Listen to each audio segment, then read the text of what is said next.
I just looked at a headline in the Washington Post, which said Democrats in Wisconsin are going through it. And I laughed because that's pretty spot on.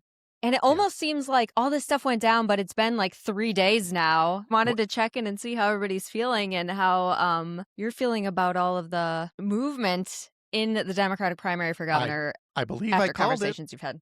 I believe I called it when I likened it to Olympic speed skating and how those first few laps, kind of lollygagging. You're going, is this a real race even? What is this? And then suddenly all hell breaks loose and people wipe out. And sometimes the people that wipe out can get back on the track in time. So, yeah, I'll take credit for that. Here's where we are. Couple of laps to go.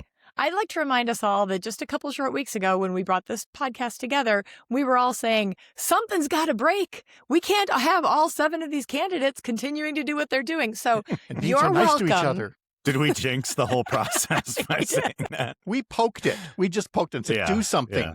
And they did. And we've still got 3 weeks, which, as we all know, is an eternity. And like most people probably haven't even tuned in yet. So there's... Let me start off by saying this. Do you guys still think it's anybody's game? Yes. No. Anybody's? Well, like anybody any that's of the in 5 the race. candidates? Yeah. I don't think all 5 candidates have a chance. We'll see for sure. I mean, we'll know a little bit more after the Marquette poll tomorrow, but Think so though, because the Marquette poll was its own in the level of discombobulation. Yeah, can we was set in the field. stage for like what that poll is going to, how it was set up, so what the parameters were and what we can expect? Can you give us a little insight on that, Dan?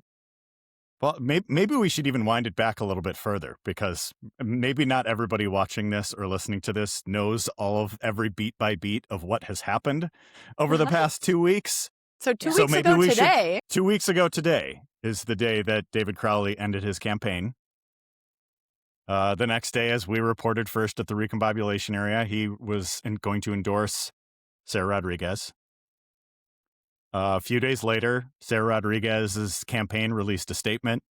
This was Sunday night. They released a statement saying that they were firing their campaign manager over major mismanagement issues with the campaign finance.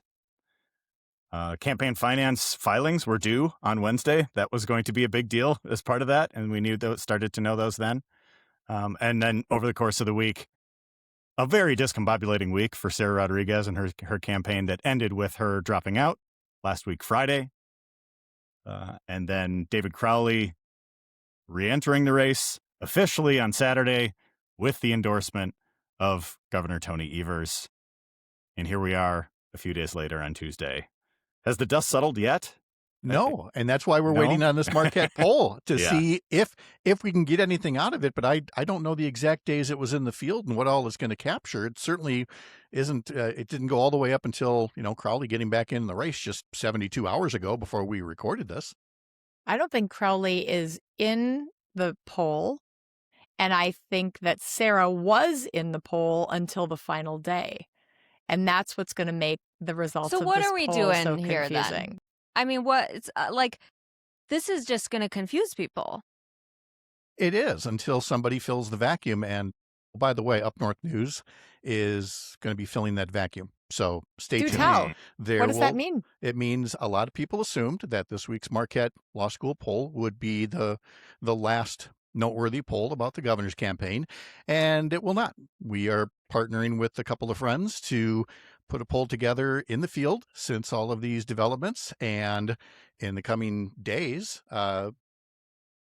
with plenty of time to spare still till the primary, we're going to have a better snapshot of where the public is on these candidates. When Don't do you jinx anticipate? it, Pat. You can't say better because you don't know what's going to happen next. I'm going to go out on a limb and say better than what we're going to learn Wednesday from the Marquette poll just by that. Do I certainty? No. I would not give you that.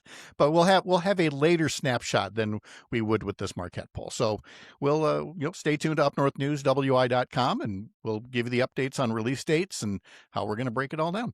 When do you think it's going to come out?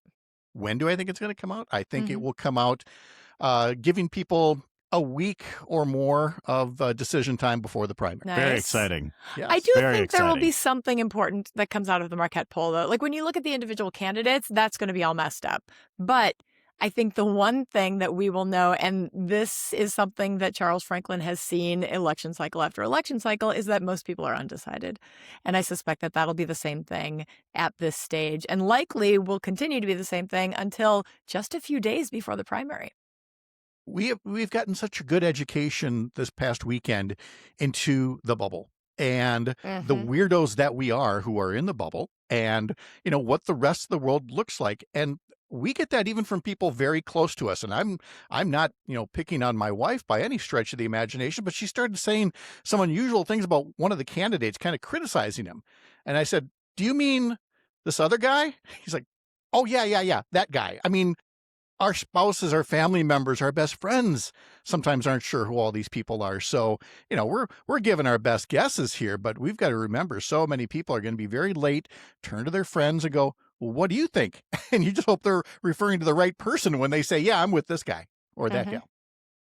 Yeah, that's one of the problems with a crowded primary like this. And we've got a lot of talented people in the race at this point. I don't know if anybody else is going to drop or if, I'm kind of like, I feel like they should all stay in it at this point and we'll see where the votes are, because it is really hard to see. I think for a lot of people who don't follow as closely as we do, a lot of the candidates, we've been watching, they've been in panels all over the state and they've been everywhere talking about their stuff. There's not a lot of difference in their policy ideas or their values, right? So I think people are having a hard time. They're kind of getting the gist of everybody seems pretty good, which I think is pretty true. So they're looking for ways to differentiate between them. I'm not sure that sparring back and forth on Twitter is really going to do that for people. But I do think these endorsements, starting with Evers, as big of a shakeup as it was, and even though technically he wasn't going to do that, I'm kind of well, he did. That's what happened. He did. And I think big endorsements like that do start to move the needle for people. And I just saw one this morning. I think some more current legislators are coming out and endorsing certain candidates. And so I think it's going to be interesting to see more of those roll out and see if they have an impact. Are there any other notable endorsements that you guys have seen or that you are looking for and waiting for? Was you commenting last week about how Senator Kelda Roys was looking to get more of her colleagues in the legislature to finally commit, obviously hoping they'd endorse her or at least somebody. And, to her credit, quite a few legislators over the past few days have come out and endorsed for Kelda. But David Crowley, rolled out several mayoral endorsements. There have been some union endorsements that have come out late. To what degree do any of them carry weight other than the Evers one? I guess that's all for each individual. If they see somebody, oh, the Sheboygan mayor went this way. Okay, well, I like my mayor. So yes, I don't know how big the endorsements go. I think much more about where the endorsements didn't go. And if I could just put some of these candidates on a therapy couch and go, how did you feel when the governor that you served for all these years and talked you up so much decided to endorse not you, not either of his lieutenant governors, not his one of his first picks as a top cabinet official, certainly not earlier his top economic development official, not two well-respected legislators, but the guy who wasn't in the race and got back in. That I got a lot of criticism for criticizing that. Tony Evers never said he wasn't going to endorse. I think, Dan, correct me, it was Jason Calvi at Fox 6 who had the quote from the governor a year ago saying, I may not endorse, but never say never. And if I think I want to, I will. And that's his right. I just really question the timing of it at this point. And obviously that's what was the bulk of the conversation. Does anybody else think the Evers endorsement really cuts one way or the other? I think that there is this overriding feeling out there from people in our bubble that there's some sort of a Democratic cabal. And that, yes. Yeah, the establishment, like Governor Evers is telling people what to do, or Devin Remaker is running everything behind the scenes.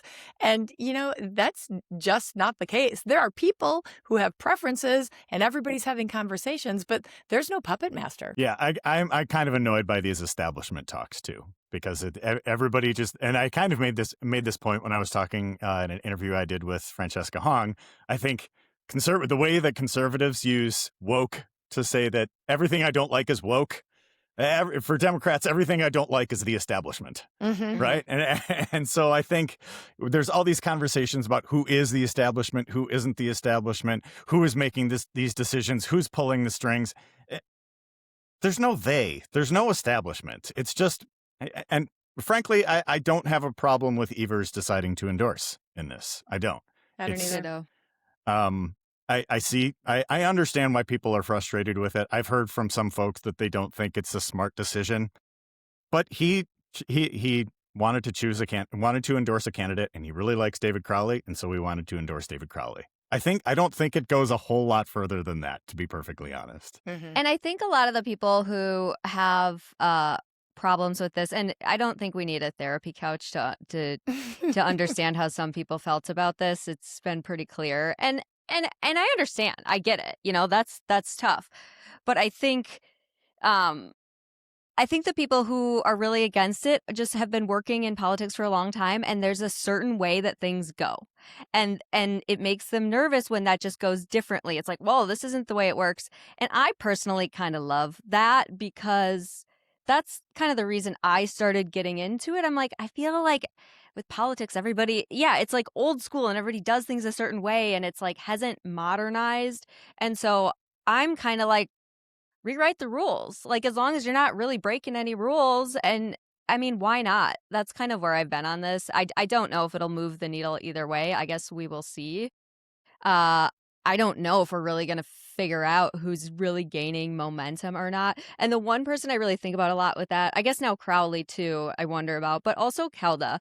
I've gotten so many messages about Kelda, people liking her, and they're like, why has she not gained momentum? And I'm like, I'm not really sure. I do sense that she is gaining more momentum, but we haven't seen that data wise. But I know, Kristen, you have said similar things, right?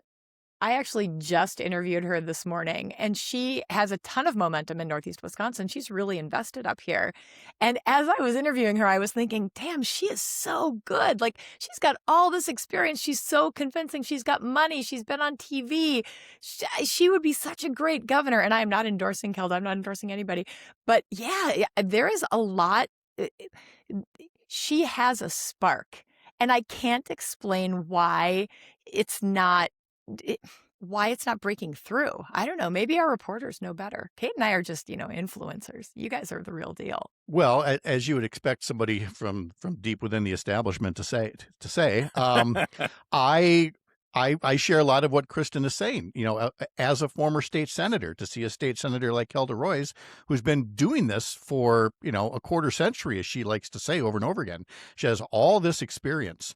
She has, being a lawyer. She's got background. She's got advocacy behind her. And she sees somebody from the assembly, and trust me, every senator looks down on the assembly as like, who are you? Here's this assembly rep who's been there less than 6 years and has caught fire. And I'm sure she's sitting there going, what do I got to do? I have done everything right. But, as Kate just said, the rules aren't always there to be followed. There's not always going to be the most experienced person is the next one up. I don't know, Dan. Yeah, I think the analogy that I've been making with her campaign is that meme from the documentary The Last Dance about Michael Jordan's final season, where Isaiah Thomas was talking about how he did not get selected for the dream team, where he's like, I met the criteria, but I wasn't selected. And for whatever reason, that seems to be what's happening with Kelda Roys. And I had talked to a couple, Milwaukee area friends who were backing David Crowley, and then we're backing Sarah Rodriguez, and then we're like, okay, maybe Kelda Roys. But then I think Crowley getting back in really changes that calculus in a few different ways. Obviously, the governor's endorsement is a big deal. I do think it matters that Kelda's picking up a few legislative endorsements. I think those are a big deal. But to wind it back to what you were saying before about like how if we're looking for any endorsements that will matter in this race, obviously the governor's is going to be a big deal. And then like Wisconsin's Democratic members of Congress. I don't anticipate Tammy Baldwin's going to be making an endorsement in this race. I don't anticipate that Mark Pocan's going to be making an endorsement in this race. I wonder what Gwen Moore's going to do, because she kind of hinted at it in an upfront interview a couple weeks ago. And this was, I mean, what is time? But I don't remember who was in and who was not at this point. But I am kind of watching to see if I think Gwen he Moore had is going to just wade gotten in. out, and she said Yeah. she doesn't know if she's going to endorse now because that like changed things for her. It made it seem like she was planning on supporting him, and I don't know if that's publicly or privately, but yeah, I think that was interesting as well. And Crowley obviously has a lot of support in the Milwaukee area. It's like we don't know how that's translating in other areas of the state. And I don't know. Speak to Northeast Wisconsin. He has not really been up here, so people don't know who he is. Oh, we talked to you the other day, but other than that. Yeah, right. There were 50 people there, though. I mean, on a day's notice, 50 people showed up. So that was impressive. I think that's one of the biggest challenges that I've seen for Crowley this entire time throughout this race, is that I think he's well known in southeastern Wisconsin. He's well liked among Democrats here. Do people in the Fox Valley in northeastern Wisconsin know him? Do people in La Crosse and Eau Claire in western Wisconsin know him? The data was suggesting no. And I think because he was running the type of campaign that he was running, which was not breaking through, which was not particularly an interesting campaign, I think that was struggling to resonate statewide. If we're looking at the geography of this race, could he run up some bigger numbers in the Milwaukee area? Maybe. But you go to the east side or Bayview in Milwaukee, there's a lot of Francesca Hong signs there too. So, Yes. and there's a lot of folks who on the east side, they have elected a Democratic Socialist to the Common Council. And so I think, Pat, I'm curious to know, does anybody in your district know who David Crowley is? Just the people who are the most active, the insiders who've welcomed him when he comes up to make appearances, and maybe he's gotten on local TV. But you notice, and I'm smiling through all that because, much like I said about Kelda 5 minutes ago, you went on, and I'm just imagining Mandela Barnes going, what's the guy got to do? I'm here too. And that's how definitely a lot of these candidates feel like it's just Fran versus the field, and they only get mentioned in a discussion of the field. But David Crowley, no different than any of the others. So what I'm focusing on is admittedly superficial, but we always said, why aren't they on TV yet? Why aren't they on TV yet? Well, we're at 3 weeks to go. And frankly, a lot of people will be looking at those commercials when they're watching their local news or whatever and seeing if it impresses them.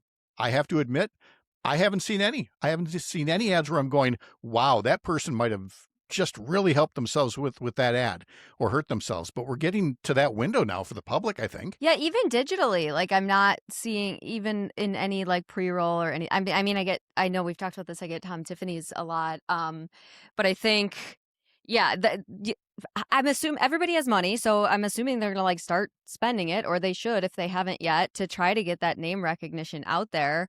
I do know, like Mandela had a new TV spot out.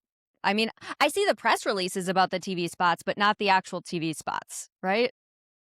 And Joel And Brennan's most been people out don't on see TV. the press releases. Have you seen Brennan's one? been out on. I saw one, and I've seen him on I've seen him on Instagram and stuff. But he's also had a couple endorsements that Pat pointed out are big endorsements in northern Wisconsin, maybe not resonating across Wisconsin. But is this Joel Brennan's breakout moment, and is he getting anywhere with all of this money that he spent so far? Field?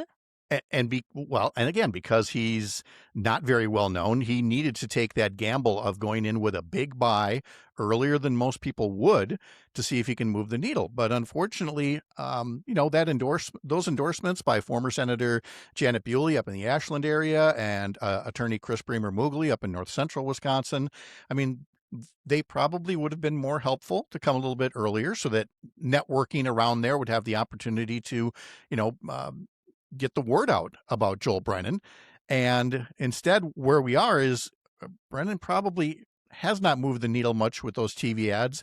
And I just don't know if the other ads are going to do the same, or if we're really just, everybody wants to say Fran is the prohibitive favorite, which is based on a very small amount of scientific polling. If we're all going to be honest with each other, What do you mean? It's more buzz and vibe than anything else. It is polling, though, too. She was always at the top of the Marquette polls. And I think, let me just say this. I feel like a shift has happened in this past week, not just with all the other candidates, but everybody I'm talking to behind the scenes who's in politics are starting to realize that she's clearly the front runner. And I think,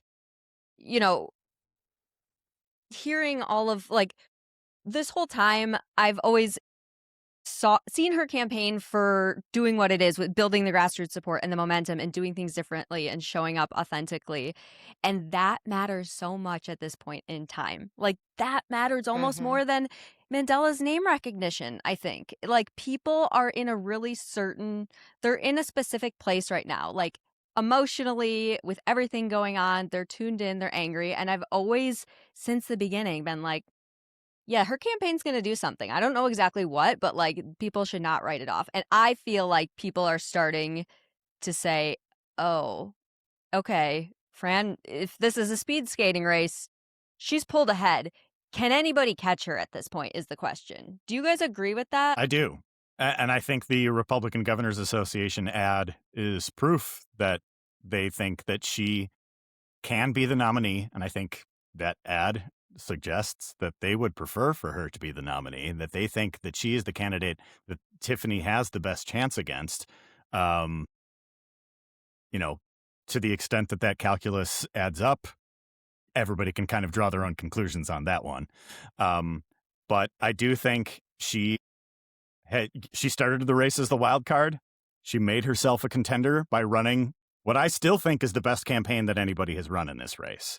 She has upended the way that people are organizing across the state. She has by far the best ground game of anybody in the state. She is flipped the way to do this on its head, and all the rest of the field that wants to fundraise at these wine and cheese plate fundraisers, she's out there hitting the pavement, doing weird concerts and, going to dive bars and coffee shops and all sorts of stuff. And I think so many of the other campaigns have just struggled to catch up to the changing dynamics of the way that modern politics works. And she is just running circles around people on that. But, it's still a competition. It's still a competition. And, to the extent that it's like, well, this endorsement is the establishment. This endorsement means that, whatever. No, it's a competition. The other folks are finally stepping up to actually compete here. And, we're really in the home stretch, and, we'll see. She could win. She could win the nomination. Well, but that's where you get into this Fran versus the field talk of, okay, that works until August 12th. The day after the primary. And then it's no longer just the other candidates who didn't win. It's everybody, call them establishment or whatever you want, who will say, all right, well, she won the Democratic primary. Now what? And of course, we'll be seeing all these ads calling her a communist and a socialist and Madison this and Madison that. And it's just part of the dichotomy of, primary politics versus general election politics. All praise and credit to Fran for everything she's done up to this point. But, again, we can't kid ourselves that that's necessarily going to translate into a general election. Will she campaign unlike any other general election nominee if she wins on August 11th? Sure she will. But she'll also be going up against Tom Tiffany and, the 3 billionaires who are bankrolling him and just about every other Republican cause out there. And if Fran's the nominee, and if Fran loses, buy some earplugs, folks, because the told you so's are going to be deafening. But here's what's interesting. She's already gotten a lot of shit thrown at her. She's the one campaign that, it's like she's Teflon. It doesn't affect her campaign. In fact, all the attacks almost add more momentum or strength to her. So, obviously we've never seen here a statewide campaign where the person in the general is a socialist like Fran, has been so outspoken, is one with the people. So I don't know that we can guess how the attack ads are going to be. And guys, they'd be bad. right? Scorched earth. Yep. Scorched earth and 24/7. And so, but in a year like this, I think they'd be like that against most people. And it seems like she has, like, I don't know if you want to call it thicker skin or whatever, but it doesn't seem to, like, get Kate, under her campaign's skin. It's the phrase I wanted to use last week, and I wasn't sure if it was allowed or not, but apparently it is. But this is what makes Fran different. She has no fucks to give. None. Mhm. None. Others are hoping to get something done in the legislature, or maybe get a consultant job or a lobbyist job or whatever they do. And Fran's point of view is like, you know what? I'm putting it all out there, and if y'all don't like it, I can open up another restaurant. I can go be a line cook. I can, just have more time with my kids. It is that kind of an attitude that creates the Teflon. It's that kind of confidence. And, we have no idea if at night she's crying into a pillow or if she's hitting it with her fist. But either way, she's making it work when she's out there in public. How does that kind of an attitude work when you are actually sitting in the governor's chair and you are trying to get shit done in this state that is so closely divided? I think that is one of my major concerns. I love Fran, and I so appreciate her hive and her visibility, and the way that she's approached this campaign has been exciting. It's gotten people who otherwise wouldn't pay attention to pay attention. The Republican Governors Association ad that you referred to before, Dan, where they are actually promoting her because they want her to win. My son saw that on TV and he was like, "Mom, it's Fran." He thought it was a Fran commercial. It's an effective commercial. So this is a really different kind of a campaign. But can Fran actually do the job if she were able to be elected? I think she can. And I understand people's concerns about that. I also understand people's concerns about her in general.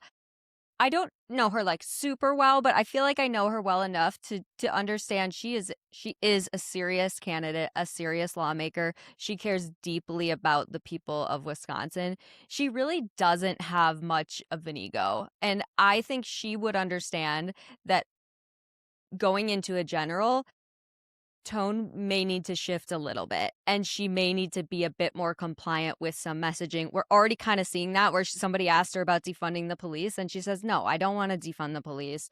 And I don't want to abolish police." I think, and I'm not saying she's going to sell out. She's not going to sell out, but I do think she understands the seriousness of the role, both competing in a general election and also would in as governor. That being said, if we also flipped the both chambers and we had, Greta Neubauer and Diane Hasselbein, I mean, Fran and those two are maybe coming at things from different directions. I don't think that's necessarily a bad thing, though, either. I mean, that's still having sort of checks and balances in there. And I don't think she's the kind of candidate who's just going to be all egotistical and do whatever she wants. Maybe I'm being naive, but I see her respecting the process and the seriousness of what this is. Pat, you've been there in the legislature working with a governor. How does that play out in your mind?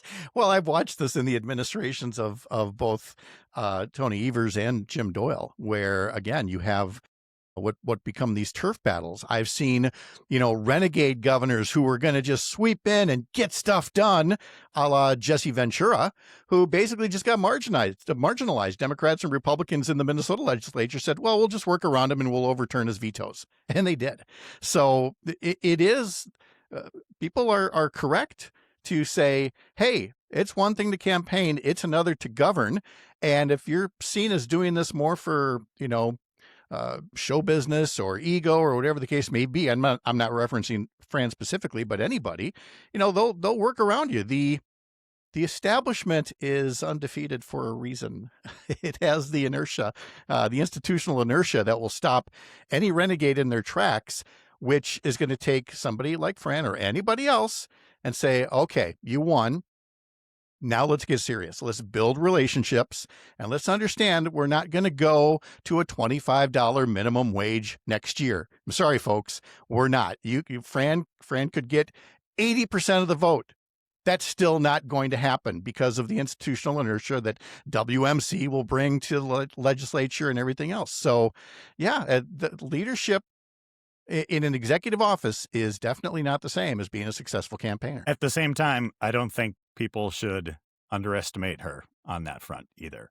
I think there was the campaign finance reports came out last week, and there were all these rumors in the kind of weeks and months before this that Francesca Hong's campaign was spending every dollar that was coming in.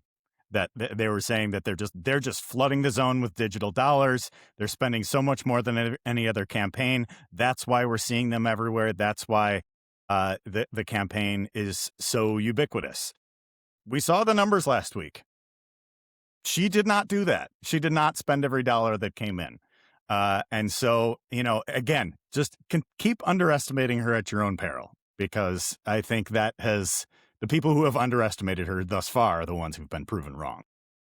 You know who we haven't talked about is Mandela Barnes. And it feels like he is such a dark horse here because he came in with the highest name ID in a very controversial entry into the race where the Milwaukee Courier was saying, I think they ended the article saying, respectfully, please, Mandela, don't enter this race.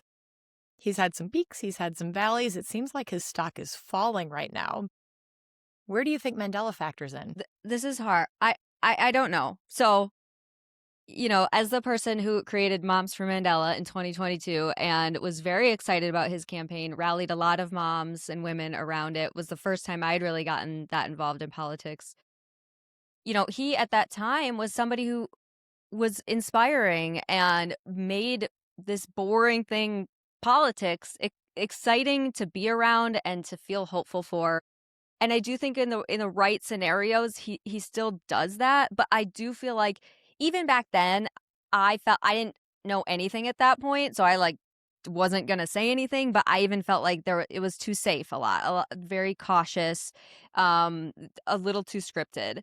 And I actually was okay with him jumping back into this because I feel like, everybody learns and grows. And I'm like, I'm sure he probably has learned some things and would do things a little differently. And I think he's almost more cautious and careful this campaign. And it's not really anything bad that he's done. It's just because of that mindset, that's, I feel like, why he hasn't broken through, because there are so many other really talented people in the field. That's kind of my take on it. Would I trust him to govern the state still? Yeah. But I'm just not seeing a lot of people putting him up on a pedestal with everybody else in the race right now. That's kind of where I'm at with it. I don't know what you guys think. I got to do the cat thing where I call on people. And Dan, what do you think about that? Well done. Look, he came into this race with the highest name ID by far. And I think he was, I think there was in one of the, I want to say it was one of the Journal Sentinel stories last week from Jesse Apoyan saying that it was his race to lose and he's losing it, from one of the quotes that was out there. But the thing is, he could still be the nominee. He could still win this race. I am not counting him out in this race. I want to see what happens over the next few weeks. I want to see how he responds to David Crowley getting back in and being visible and campaigning in this race. I want to see what he does. And I think when we're looking at the Marquette poll, and there's going to be an asterisk on every single one of those numbers in the Marquette poll, I think the Mandela Barnes number is the one I'm going to be most interested in. Because as people have talked about, people think that the line has gone down on his campaign. Is that the case? Because he had the highest name ID, and people know him. Is that translating in this poll? Because his status in the race did not change throughout the course of when this poll was being conducted. So at 12:15 tomorrow, when I'm at Marquette University, sitting there with the rest of the nerds in Milwaukee, like I always do, covering this live, I think the Mandela Barnes poll results numbers are the ones that I'm going to be looking to first. Okay, so I'm going to be looking to you instead of looking at their Twitter feed. Are you going to be live streaming your real-time reaction and face to this? Because do you get a sneak peek even? No, I always, and so my friend John Johnson, who I did the ranked choice voting experiment with, works on the Marquette poll, and I annoy, as I did this morning, I annoy him and see, hey, can you leak the poll to me? Everybody would love that. He never does, of course. And so they will put this out at 12:15. It happens at Marquette University Law School. Anybody is welcome to go. I go every time because I'm a nerd and I love this stuff. And I have written a breakdown of every Marquette University Law School poll since I started the recombobulation area. And so I will be live tweeting the results from there. And I will be probably talking to Charles Franklin and John Johnson a little bit afterwards to try to really make sense of what this poll actually means. But I think Mandela Barnes and Kelda Roys and Joel Brennan, I'm going to be interested with the poll numbers for the three of them. And there's been so many changes for, David Crowley and Sarah Rodriguez and everybody else in this race. But I'm really going to be interested to see where they're at. And if they're, on the decline or whatever it might be, if they have to make some tough decisions with their campaigns afterwards. I was at the David Crowley event on Saturday, too. And one of the people I talked to there was Ann Jacobs, the past chair of the Wisconsin Elections Commission. She was there supporting Crowley. She said she was a Crowley supporter and then a Rodriguez supporter and then back to being a Crowley supporter. And she said that she's interested in seeing what Joel Brennan's numbers are there, too, because, he's somebody who has a pretty big presence in the Milwaukee area and in some of those circles. If he's still in the very low single digits, does he have to make a tough decision, too? So I think for those three candidates, I'm really going to be looking closely at those results. I wondered if somebody's numbers are going to be unusually high or unusually low. What will surprise us, again, with an asterisk next to all of it. But let's really turn it on its head. What if there's a number for Sarah Rodriguez that is significantly higher than anybody would have thought? What if she really was gaining all kinds of momentum? At what point does she go, well, if David Crowley can get back into this thing? Is it going to happen? No. Am I going to put money on zero? No. I think Sarah's probably thanking her lucky stars that actually Tony did endorse David and has created this whole other big story, because I think her story kind of washed away with the news cycle, and hopefully people will kind of forget about it and she can lay low for a while and then continue having a career in politics. That, I feel like if I was her, I'd be like, wow, the timing, magnificent. Because nobody's talking about her campaign finance reports anymore. No, but you know what people are talking about? The 70,000 ballots that have already been mailed in. Yes. Yep. Before all of this chaos happened. So for the people who got their ballots, like Pat and I, and filled them out right away and sent them in, we no longer spoil ballots. That is your vote. And if your candidate is not there anymore, think of all the people who probably voted for Sarah Rodriguez because of all the momentum that she had. And what happens with that? So I haven't talked about this much because, I don't want to say anything wrong, and I don't know. I sat on that call for the Wisconsin Elections Commission when they were going to vote on that, because I was getting questions from people who had voted for Crowley and then he dropped out, and I asked some people I know, and they're like, actually, WEC is talking about it today. It's on the agenda. So I joined the call, and I saw them talk about it, and then I saw them all vote. They're like, at first they said, well, it's up to each clerk. Whatever clerk can make a decision if they want to let you spoil it or not. And I'm sitting here like, that seems crazy. Confusing. Yes.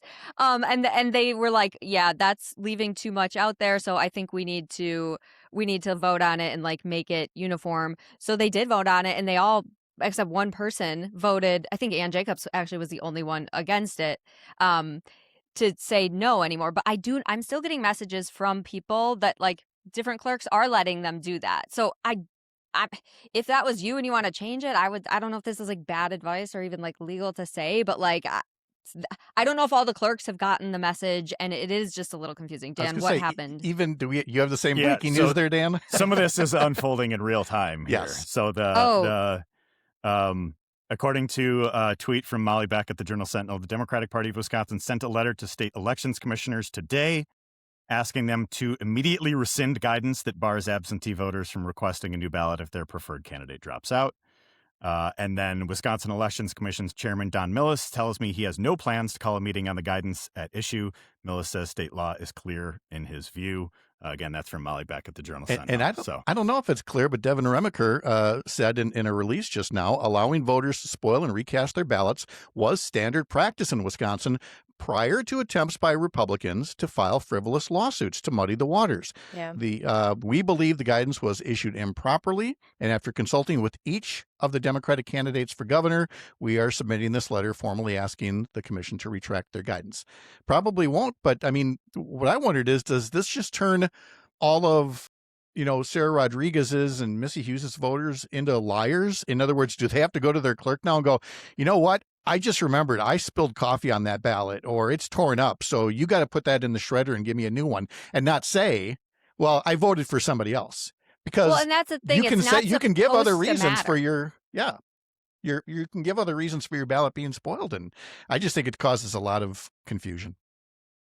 Because when they receive your ballot, and this is the conversation they were having in real time in the meeting, they were like, when the clerk receives your ballot, it's not submitted into the voting machine yet. They're just kind of holding on to it. So if you say it's spoiled, technically it's like there's no difference from it sitting there or on your kitchen counter, and you're technically allowed to do that, I think 3 times, like if you spill coffee on it or whatever. So that's what some of them were saying. They were like, well, it's not really submitted until it goes into the voting machine.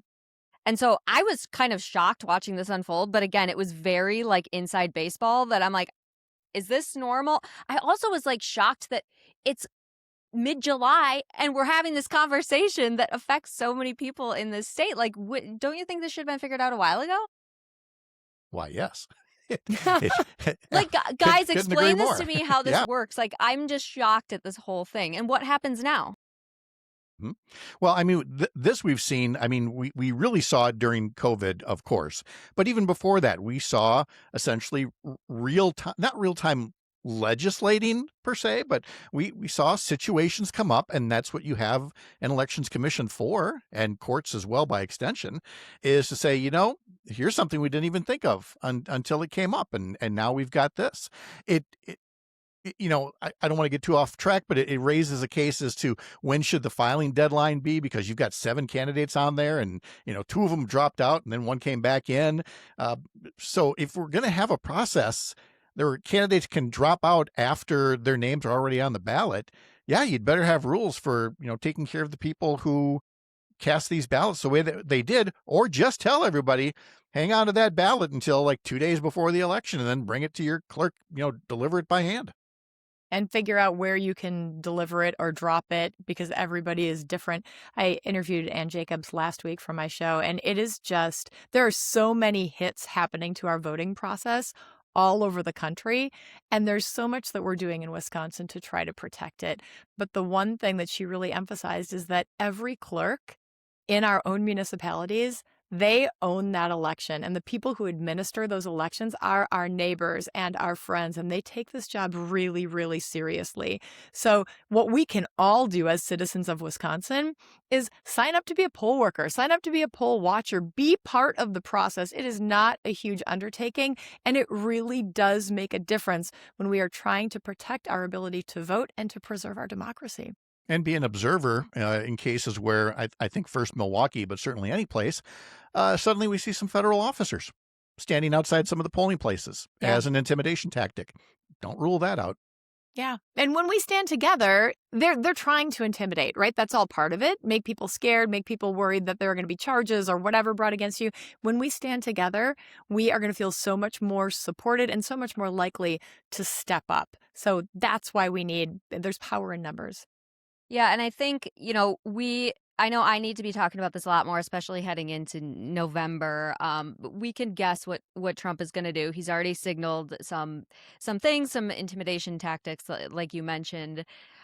He wants the voter rolls. And I think I specifically with my audience need to be talking about this more, about how elections are truly run locally, not just at the state level, but down to the county level or the city or village you live in. So that is part of the reason they are so secure, because it is not really centralized. All of these different people are running it. But I do think people need to really understand that and, support them any way they can, because I think this is going to be a big challenge moving forward. But also, this is why this news from the Wisconsin Elections Commission I don't love that it went down like this, because we're telling people, like, no, everything's good. Trust your local people. And I'm not saying this is not trustworthy, but it's a bit confusing, and I don't love that there's a confusing piece of information out there about people's ballots when we're like really trying to like make sure everybody believes in democracy and that the elections are all good. Yeah, the democracy is really messy that way, isn't it? You know who else we haven't talked about so far? Who? Again? Who? Tom Tiffany. Again, another That week. guy, Another Congressman week. Tom Tiffany. Toxic Tom is unscathed yet again because, betcha. again, I haven't seen a ton of TV, but I can tell you the ratio of Tom Tiffany ads to ads critical of Tom Tiffany still is 100 to 0. Where's the cavalry? Don't know. That's a great question. And Here's the way that cavalry. Tom Tiffany is a loser who will take your money and give it to billionaires. He doesn't care about you. He never did. And he has a very creepy smile. So, He's cut really that, leaning- Put it on Cut air. that. Got it. Cut that. Yep. Mm-hmm. He's really leaning into this folksy Wisconsin. A lot of people think he's a farmer. He is not a farmer. He is an anti-abortion Trump puppet Congressman Tom Tiffany. And we've got to just drill that everywhere that we can. He is not this nice guy with an old fashioned in his hand. That's all a joke. This is up to us at this stage in the game. The cavalry is coming, but it's just not there. It is, but at it's this on point, its way.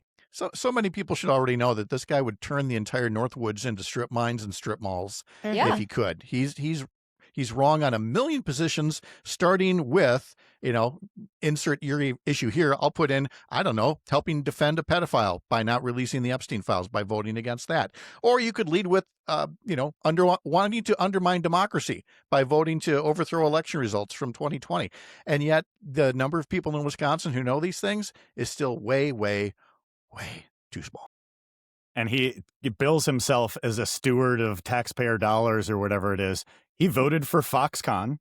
Yes. And he backed Doge, which I Yes. think those Doge cuts are resulting in quite a few problems that he has not had to answer for, too. Nationwide diarrhea outbreak. Go get your diaper, It's like Tom. that meme Like- of like the new puppy versus diarrhea forever. It has never been more real than it is right now in those elections. And we don't know has which Tom puppy Tiffany it's- been asked about that? Don't know which puppy it's going to be yet, but that's the point here. We've been talking about all the puppies. All the puppies are good.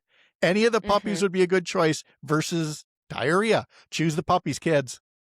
Puppies also sometimes have diarrhea, but we don't need to get into that. And I think, like, in Let's his not. latest ad, somebody asks him, like, when his siblings are all around him, too, they talk about, like, healthcare, and he's like, about healthcare prices, and he's like, I'm going to make it more transparent. He doesn't even say that he's going to actually lower healthcare prices, and he voted against a bill in Congress to make it more transparent. Like, if you look at what he says and then actually look at his vote records, you can pretty much debunk him on everything except, yeah, we need to do that because we can't expect voters to do that, or people with a lot more money and influence than us who can cut real TV ads can do that, and I think that they will.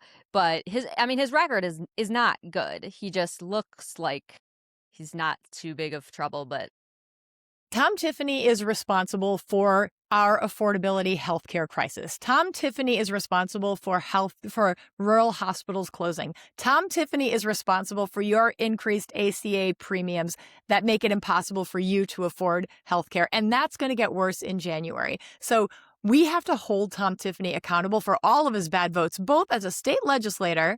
And Pat, you know this because you were there with him. And as a congressman, he is not a farmer. He is not a nice guy at the bar. He is a rotten person who is stealing from the poor and giving to the rich. I called for the cavalry, and I can hear a bugle in the background. Good job, everybody. the cavalry is coming. He's not good. Bad news bears. We just got to make sure people know that and say it over and over again like that, just as much as we can. Because I think sometimes the extremist language can be overused sometimes, but he really is one of the most extreme members of Congress. And there's quite a few votes where he was one of very few, even among Republicans, to vote in a crazy way. So He's the most far right candidate that Republicans have run in a statewide race in Wisconsin. Period.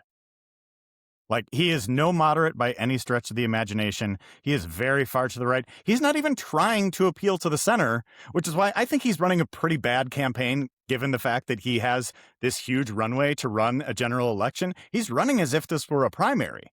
He's running as if that he was trying to outflank somebody from the right in the primary. And for as much as people are talking about, oh, he's got this war chest, but he's running ads, whatever. I think even though he has all this runway, there's all this chaos happening on the other side, I think he's still running a terrible campaign. Because he's running one that is appealing only to like a sliver of voters on the right. He is not appealing to the moderates in Waukesha County. He's not appealing to the moderates in other parts of the state. He is running a race that is a base activating race. And I think that is a really, really poor strategy. And it reminds me of just like, he's running a campaign like he's Dan Kelly or whatever, trying to run something that's really, really far right. But I think that the fact that he has not put any distance between he and Donald Trump on anything is really going to come back to bite him. He is to the right of Scott Walker. He is to the right of Robin Voss. He is to the right of so many of these other folks that we have seen be a very far right leaders in the state of Wisconsin, and he is well to the right of all. But they feel like that's their only path. Tiffany, Derek Van Orden, and others is try to get the hive for Trump just so jazzed that they all show up and then muddy the waters with attack ads so that everybody else throws up their hands and stays home. Except that he's also boring. That's their other problem. Call Derek Van Orden anything you want. I'll agree with any of it. He's not necessarily boring. He's getting the clips out there, the news. He's getting some coverage. Tom Tiffany's just so boring. So it's like, if you're going to be that extreme, go with it. But he's not even doing that. So I think he's being extreme Tony and Evers, playing it safe. To quote Tony Evers, boring wins. It did. Boring Especially when it's holding an old fashioned and saying, you betcha. Maybe he needs the Eric Hovde thing and just jump shirtless into some icy water. Oh, no. Please, no. Please, no. I had finally just gotten that out of my mind, I think, but there it is. Now we have to put a warning label on this episode. Darn. Okay, well, I think that's pretty good for today. I know. Okay, I want to comment on one more thing, though. Kate and I, you and I were both commenting on this over the weekend. On social media. So there was a Politico story saying the race is now chaos about Wisconsin. People are going into freak out mode, whatever. I said this and you said this. We're living in an attention economy. People were not paying attention to this race beforehand.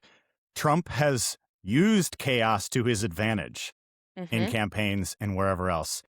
People were not paying attention to this race necessarily before. They might be now. It might not be for the best reasons, but people are paying attention to it now. And I think lean into the chaos. Embrace the crazy. Embrace the attention that this brings. Absolutely. And that's like advice for the candidates too. It's like, and I know I'm also like, okay, guys, stop being dramatic. But then I'm also like, but stir it up a little because you got 3 weeks to go. Lay it all out on the table. Let's fucking go, People are paying attention, and I think it's only going to get crazier from here on out. So we will see what happens with the Marquette poll tomorrow. Just another reminder to listeners to take all that stuff with a grain of salt and head to Dan's Twitter or Pat or for a bit more context on those results within the current field and how it's shaping up. And you know what? We've got a forum. We've got a debate coming up. Yes, in 1 week. Yes, 1 week. Yes. Oh, that's right. What's the day? Like a week from today? The 28th, right? A week from 28th. Today. Where is it? It will be the one and only TV debate. In Milwaukee, WISN 12. Tuesday is Matt evening. Doing it? I believe Matt Smith and Jaron Jordan are the moderators for this. Are you Is anybody going? I'm going to try to go. Oh my God, should I try to go too? Can somebody who's listening please get me a press pass for that? I know I'm not real picturing press. a velvet rope in front of the WISN building. Mr. Schaefer, you're on the clipboard. You can come in. They don't have an influencers pod? Come on. Yeah. No, I have to call in favors to get added to frickin' lists, but maybe I can figure something out. Yeah, I'll go in I might have to go in with somebody's team or something like that and put on some sunglasses. But Kristen will be in there. She'll open the door for you. Don't worry. Kristen, you're in? Girl's got connections. Oh. You could be. You could be. I think we all. Well, yeah, that'll be good. I think a lot of people will be paying attention to that, and we will be ready to clip some of the best moments and get those out. And so, another note to candidates: think about what's clippable. Have some lines in your head that would do really well. and say those. Could you please set us up for future social media Yes. success? Yes. Make our job easier, please? Oh, and you thank know, there's Please have social some media rehearsed teams. authenticity for Yes, us, please. exactly. Senator, I served with Jack Kennedy. Yes, have those things ready to roll. So are we going to do this all again, like maybe next Wednesday? We can work on the details offline, but we're coming back, right? Yeah. Yeah. I mean, we're here for life, you know? We all live here. So we're coming back anytime anybody needs a little bit of conversation about what's going on. So And in the meantime, we need people to share this information, to talk about it, to comment, to like, to subscribe, do all of those things because, yeah, like Kate said, we're going to be around. all right. Well, take it easy, guys. Good luck out there. Thank you. Let's go. Thanks, everybody. Okay. Bye.